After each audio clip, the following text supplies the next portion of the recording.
Cotton depot Shri Ganeshotsav trust कॉटनचा राजा या ठिकाणी आज आपण दर्शनाकरिता या ठिकाणी आलेलो आहोत। या गणपतीला माथाडी कामगारांचा राजा ही अशी ओळख आहे आणि या गणपतीचा विसर्जन मिरवणुकीमध्ये सर्वात पहिला जाण्याचा मान या ठिकाणी या गणपतीला देण्यात येत असतो।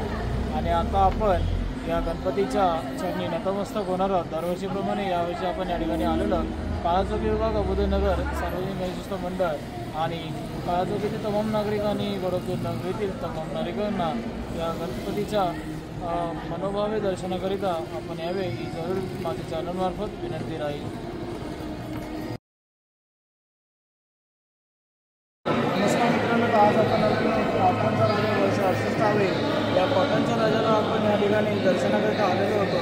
तर आपण आपल्या चॅनलसाठी या ठिकाणी आपल्या मंडळाचे जे कार्यक्रम आहेत ते जगदीश खंडागळे सर यांच्याकडून आपण या राजाविषयी थोडी फार विस्तृत माहिती घेणार आहोत। तसं कॉटनचा राजा या ठिकाणी किती वर्षापासून स्थापन आहे आणि त्या कॉटनच्या राजाला जे विसर्जन मिरवणुकीला पहिला येण्याचा मान असतो त्याबद्दल काय सांगा? त्याच्या माध्यमातून हा उत्सव साजरा केला जातो। हा उत्सव 1939 साली कॉटन एक्सेल हिंदी आणि व्यापारी वर्ग, माथाडी कामगार आणि कायम कामगार या 3 कामगारांच्या आणि व्यापाऱ्यांच्या संमतीने हा उत्सव साजरा केला गेला। 1939 साली हा गणेश उत्सव मुंबईतली सगळ्यात मोठी मूर्ती म्हणून त्या काळामध्ये 7 फुटाची मूर्ती होती। त्याच्यानंतर या मूर्तीचं एवढं वैशिष्ट्य की ही मूर्ती सकाळी 9ला स्थापन होऊन अनंत चतुर्थीला सकाळी 9 वाजता ही विसर्जन निघत होती। आजही तीच प्रथा आहे, त्याच टायमातून त्याच वेळात त्याच काळात निघते। आणि त्याचं वैशिष्ट्य असं आहे की विसर्जन ज्या पूर्वीच्या लोकांनी आमच्या जी परंपरा चालू ठेवली ते आजही आम्ही त्या परंपरेचं परत तेच आम्ही चालू ठेवलेलं आहे। म्हणजे काही म्हणजे कुठलं टायमिंग आम्ही मॅनेज केलेलं नाही आहे।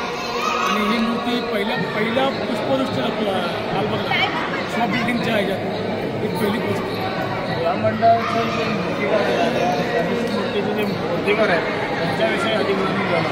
या मूर्तिकारांचे आत्ता सध्या असलेले अजित गाडेगावकर हे आत्ता मूर्ती घडवतात। त्यांच्या आधी त्यांचे वडील घडवत होते। ही आत्ता आलेली 3री पिढी आहे आणि खूप सुबक आणि चांगल्या रीतीने ते काम करतात। आणि या मंडळाकडून जे काही आपले समाजकार्य आहे ते आपण थोडक्यात सांगा। समाजकार्य आता मुळात म्हणजे आता मराठी माणसं मुंबईत कमी झाली, माथाडी कामगार हा सगळा संपलेला आहे। आताचं काम सगळं बाहेर निघून गेलेलं आहे आणि जेवढंही मदत करता येतं तेवढं आम्ही करतोच। त्याच्या अगोदर आम्ही शिक्षणासाठी मुलांच्या वया वाटप करतो, पण काही पैशाच्या तुटी अभावी आम्ही थोडंसं थांबलो आहे। या मंडळाचे जे रूप आहे ते जे रूप आहे दरवर्षीप्रमाणे येता सांग कशी असते?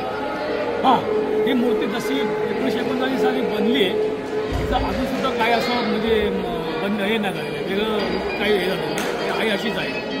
आणि आपल्या मंडळाला आपले जे देणगीदार आहे उपचिंतक आहे त्यांच्याकडून मुलाचे सहकार्य दरवर्षीप्रमाणे यावर्षी मोठ्या प्रमाणात लाभले आहे। जो व्यापारी वर्ग खूप चांगला आहे। आज व्यापारी वर्गांनी आम्हाला खूप साथ दिली आहे।